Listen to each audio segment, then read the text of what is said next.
Hello everybody, this is IndieGeek, and today I'm taking a look at Quest of Dungeons. So this is a new turn-based dungeon crawler from David Amador, and it's available, I believe it came out yesterday, on Steam for PC and Mac. It is $4.50 for the opening week sale, and it will be $5 after that. And I'm just going to kind of jump in here with a new save and show you what's going on. So, we do have 4 classes: Warrior, Wizard, Assassin, and Shaman. Excuse me. Shaman is by far my favorite, and we also have 3 difficulties. I'm just going to continue playing on normal. So, in the land of Viral, a powerful and evil lord stole all the light, trapping it on a magical lantern. Darkness spread quickly and ruthlessly. 4 heroes joined forces. You should go alone. What? Good idea. How is that a good idea?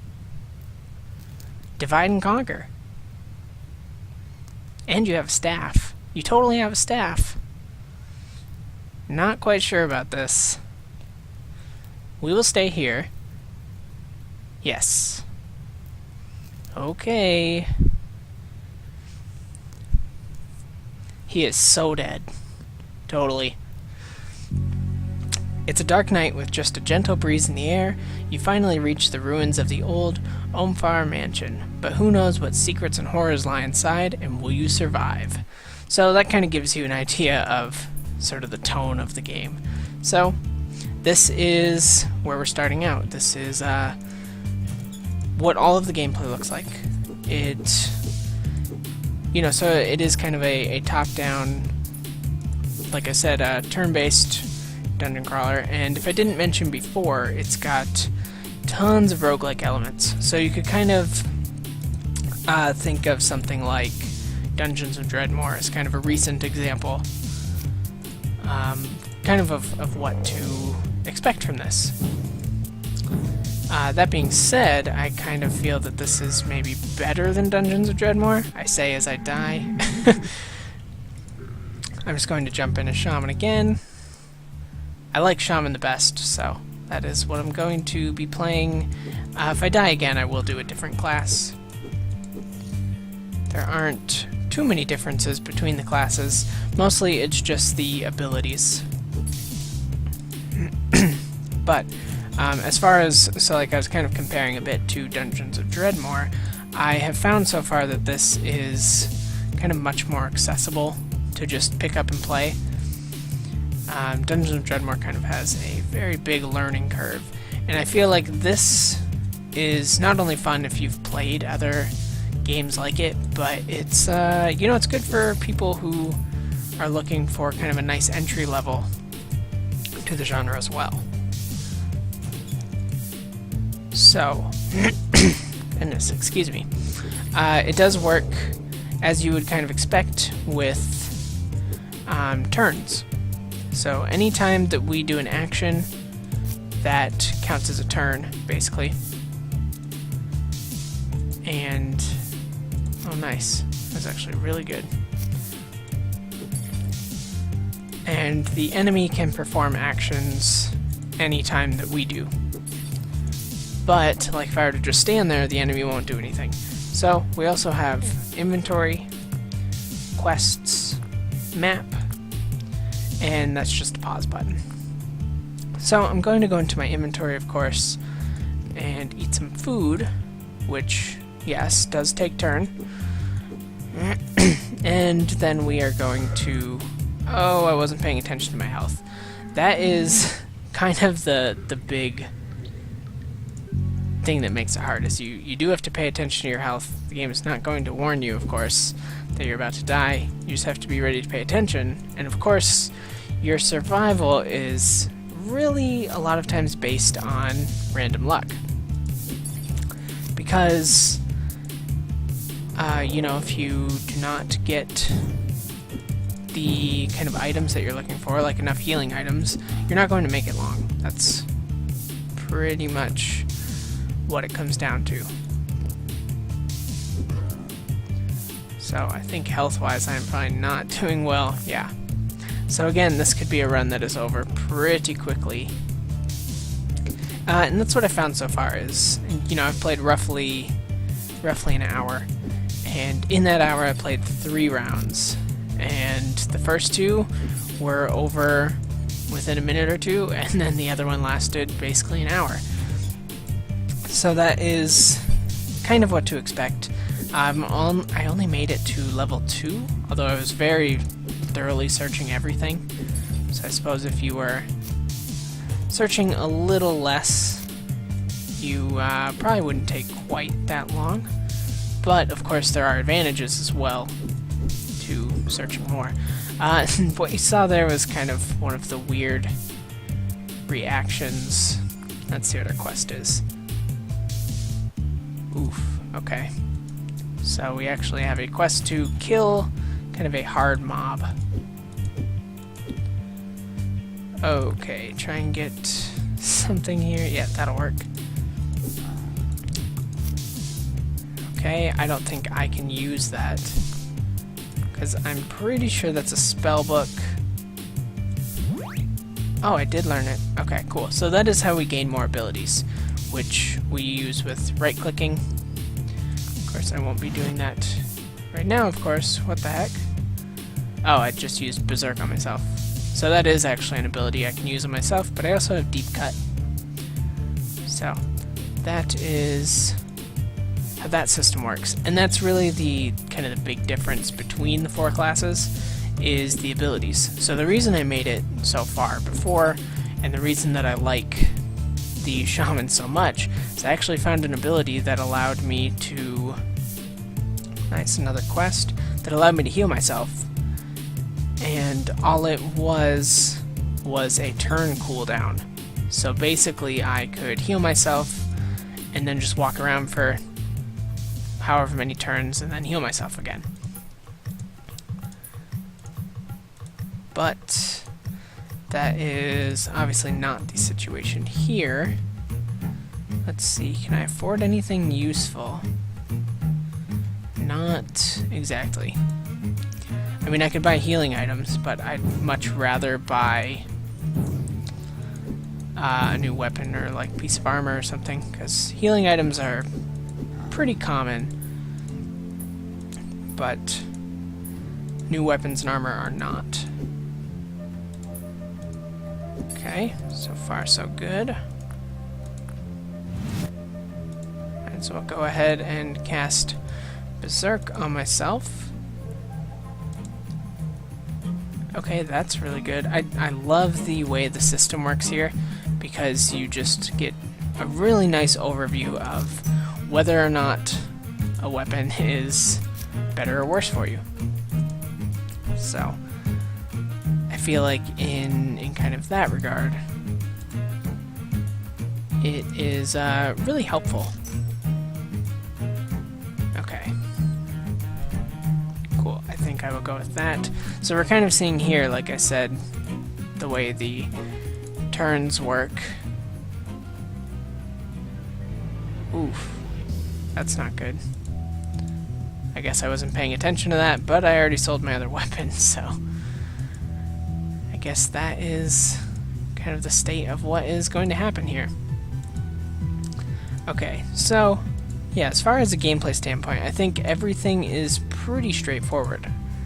I think that kind of covers all of the major stuff that's going on here. Obviously our goal is to eventually head to the bottom floor, and like I said, the farthest I've made it was floor 2, so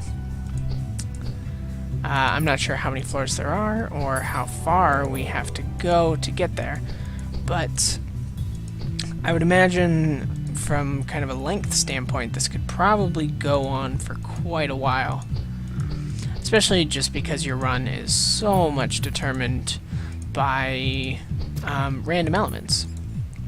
So, you know, it really does have kind of that like Dungeons of Dreadmore feel to it, where you could have a really good run or you could just have a really awful run, and it's not necessarily determined by skill. But that's not necessarily a bad thing.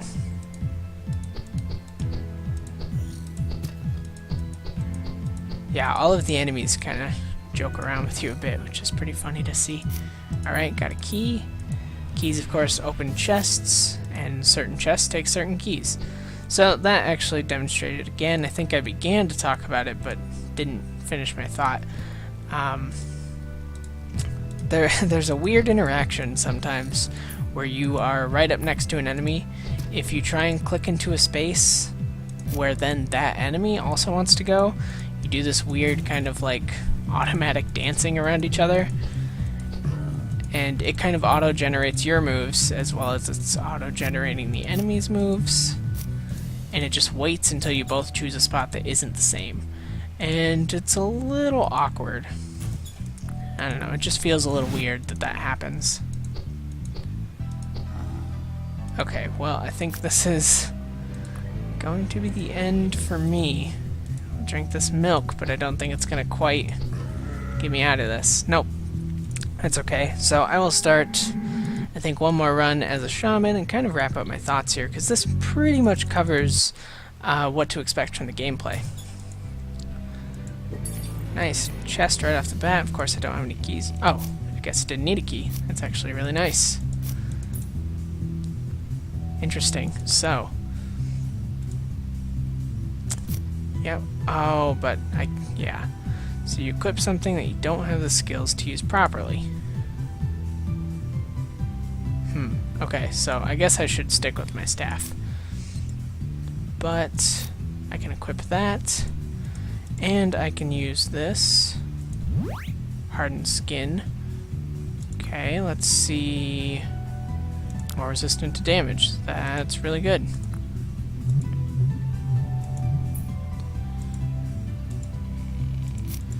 And more stuff. Okay, I guess these chests, for whatever reason, don't need a key. These must just be like basic chests. Okay, that's even a little bit better defense for us. Yeah, I'm not complaining. That's awesome. Yeah, so that, like I said, that covers gameplay stuff. What is that? From an art design perspective, I think it looks really, really good. I like it a lot. And yeah, I mean, that pretty much covers my thoughts on the art as well. You know, I don't know that there's a whole lot to say about it. It's pretty simple, but it's you know, it's got a nice look to it, and it's pretty unique in a lot of ways. Of course, the skill is still on cooldown, darn it. Okay, that is quite alright, though. Let's see what we got in our inventory. Can I equip that? Nope. So it must just be based on your class. I wish there was something in the description that told me that. I think probably what's kind of expected is that you just know that because it's a sword, I'm not going to be able to equip it because, well, I'm a shaman. I don't use swords, I use a staff. Yeah, that is going to get me in a lot of tight spots.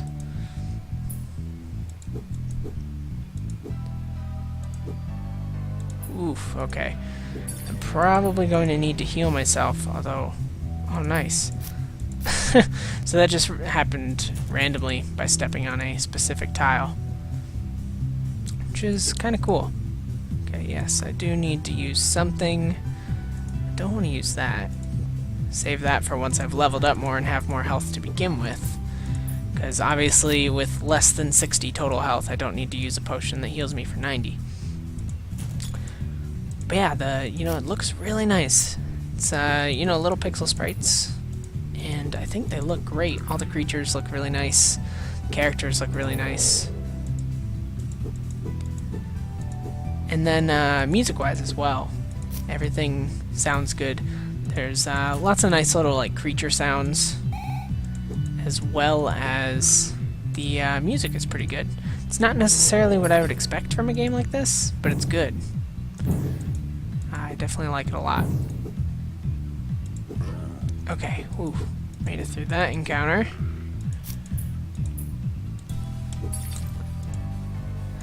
But I think as far as kind of my overall thoughts, there isn't too much more to say here. I think it's good. I think I could pretty easily recommend this to really anyone. Like, a lot of times I say, you know, if you are into this genre, this will be good for you. I think this one is a good one to get into the genre, actually, and especially with kind of the fact that there aren't a lot of these games that are really easy to pick up. I think it's nice to see this one come out and be easy to pick up. Yep, so this is what I was talking about earlier. So I got my patch wounds ability, which, if I'm remembering correctly, yep, it's just got like a 60 turn cooldown. So I will just be you know, good to go by the time I need it again, really. But where that becomes an issue, of course, is like by the second floor, things get pretty tough, or if you end up fighting a boss, things get pretty tough. So that ability might not help you out all that much, even in that kind of situation. So, you know, it doesn't make you invincible, but it is a very good ability. But I think that pretty much covers everything that I need to say about the game.